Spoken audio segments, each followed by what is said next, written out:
آپ لائیے اپنے بڑے علماء کو، تقریریں موجود ہیں قادری کی، حنیف قریشی کی، کہ کون سی شخصیت مقدس ہیں، کون سی شخصیت مقدس نہیں ہے۔ کچھ شخصیت مقدس ہیں، کن شخصیتوں پہ اکابر اہل سنت نے خاموشی کا اعلان کیا ہے کہ نہ ہم تعریف کریں گے، نہ ہم تنسیخ کریں گے، نہ ہم ان کو برا بولیں گے، نہ ہم ان کی تعریفیں کریں گے۔ آج یہ جو مجبور کیا جا رہا ہے کہ تعریفیں کی جائیں، آج یہ جو فضائل پڑھے جا رہے ہیں، علی کی توہین کرنے والوں کے فضائل، حسن کے جنازوں پہ تیر چلانے والوں کے فضائل، عمار کو قتل کرنے والوں کے فضائل، حسین ابن علی سے دشمنی کرنے والوں کے فضائل، یہ تو نہیں ہو سکتا۔ ارے محبت جس سے بندہ کرتا ہے اس کے دشمن سے نفرت ہوتی ہے کا تقاضا ہے۔ اگر محبت ہے علی کی تو علی کے دشمن سے محبت نہیں ہو سکتی، اگر محبت ہے رسول سے تو ابو لہب سے محبت نہیں ہو سکتی، اگر محبت ہے قرآن سے، خدا سے، تو شیطان سے محبت نہیں ہو سکتی۔ ہاں اگر علی سے بھی محبت کرے، دشمن علی سے بھی محبت کرے، اسے منافقت تو بول سکتے ہو، محبت نہیں بول سکتے۔ محبت خالص ہوتی ہے۔ اگر رسول سے محبت ہے تو رسول کے دشمن سے نہیں۔ مجھے تیری سمجھ نہیں آتی، تو ایک طرف کہتا ہے عمار کا عاشق ہے، دوسری طرف کہتا ہے قاتل عمار کا بھی عاشق ہوں، ایک طرف کہتا ہے رسول کے صحابی کا عشق ہے، دوسری طرف کہتا ہے اس صحابی کو مارنے والے کا عشق ہے۔ یہ منطق تیرے مکتب کا حصہ تو ہو سکتی ہے، حسین کے مکتب کا حصہ نہیں ہے، علی کے مکتب کا حصہ نہیں ہے۔ علی خلافت پر بھی آئے، جنگ یہی تھی کہ حق و باطل، امام نے کہا باطل کو ختم کروں گا، اور جب تک باطل ختم نہ ہو تب تک معاشرے میں حق نہیں آتا۔ اور جب حسن آئے، حسن نے بھی کہا کہ باطل کو ختم کروں گا، جب تک باطل رہے گا حق نہیں پھیلے گا۔ اور جب حسین آئے، حسین نے بھی یہی کہا کہ جب تک باطل کو ختم نہیں کروں گا۔ اب کہا یزید چاہے حسین کا گلا کاٹ بھی لو، لیکن حسین باطل کے سامنے سر جھکانے والا نہیں ہے۔ یہ قوم نے درس سیکھا ہے تو مکتب حسین سے سیکھا ہے، اور حسین کی تربیت ہے۔ ہم نے نہ کل والے ضیاء کا سجدہ کیا، نہ اس کے ظلم اور جبر کو مانا، نہ آج کے ظلم اور جبر کو مانیں گے۔ یہ قوم اگر ایک قیادت کے نیچے، اگر ایک رہبریت کے نیچے جمع ہو جائے، واللہ آپ کا کوئی بال بھی بھیگا نہیں کر سکتا۔ یہ سارے مسائل کیوں ہیں؟ کیونکہ آپ کے اندر تفرقہ ہے۔ اگر وحدت آ جائے، آج خدا نے اس مسئلے کی وجہ سے ایک نعمت اس قوم کو عطا کی ہے، اور وہ نعمت یہ ہے کہ ہمارے جتنے گرو تھے آج اس ایشو کی وجہ سے جمع ہو گئے ہیں، تو یہ بھی آپ کے لیے نعمت ہے۔ ذاکر بھی جمع ہوئے، عالم بھی جمع ہوئے، خطیب بھی جمع ہوئے، تنظیمیں بھی جمع ہوئی، تو ایک پلیٹ فارم پہ جمع ہو گئے تو دشمن تیرا کچھ بھی بگاڑ نہیں سکتا۔ ہر قوم کو حق ہے اپنے لیے آواز اٹھائے۔ یہاں پہ مسیحی برادری بھی ہے، مسلم برادری بھی ہے، مسلمانوں میں کئی فرقے ہیں، ہر فرقے کا احترام کیا جائے۔ ہم اپنی امام بارگاہ میں اپنے عقیدے بیان کرتے ہیں، اپنی مسجد میں عقیدے بیان کرتے ہیں، اپنے خرچے سے مجلس کرواتے ہیں، لنگر بھی اپنا، مجلس بھی اپنی، خطیب بھی اپنا، بچے بھی ہمارے، پھر تجھے تکلیف کیا ہے؟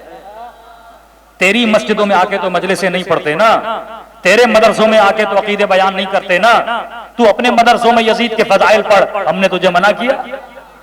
تو دشمن اہل بیت کے فضائل پڑھتا ہے، ہم نے منع کیا؟ تو اپنے مدرسوں میں وہ پڑھا جو تیرا عقیدہ ہے، تو اپنی محفلوں میں وہ بتا جو تیرا عقیدہ ہے۔ اسی پاکستان کی سرزمین پہ جلسے ہوتے ہیں، برملا نعرے مارے جاتے ہیں، کافر کافر شیعہ کافر، ہم نے کبھی تجھے روکا کہ تو یہ نعرہ نہ مار؟